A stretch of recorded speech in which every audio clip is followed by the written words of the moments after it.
শ্রী শ্রী ঠাকুর বলিলেন, ভক্তি সার। ঈশ্বর তো সর্বভূতে আছেন, তবে ভক্ত কাকে বলি? যার মন সর্বদা ঈশ্বরেতে আছে, আর অহংকার অভিমান থাকলে হয় না। আমি রূপ ঢিপিতে ঈশ্বরের কৃপারূপ জল জমে না, গড়িয়ে যায়। আমি যন্ত্র, সব পথ দিয়েই তাকে পাওয়া যায়।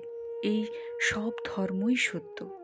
ছাদে উঠা নিয়ে বিষয়, তা তুমি পাকা সিঁড়ি দিয়েও উঠতে পারো, কাঠের সিঁড়ি দিয়েও উঠতে পারো, বাঁশের সিঁড়ি দিয়েও উঠতে পারো, দড়ি দিয়েও উঠতে পারো, আবার একটি আছলা বাঁশ দিয়েও উঠতে পারো। যদি বলো ওদের ধর্মে অনেক ভুল কুসংস্কার আছে, আমি বলি তা থাকলেই বা, সকল ধর্মেই ভুল আছে। সবাই মনে করে আমার ঘড়ি ঠিক যাচ্ছে। ব্যাকুলতা থাকলেই হলো, তার উপর ভালোবাসা টান থাকলেই হলো।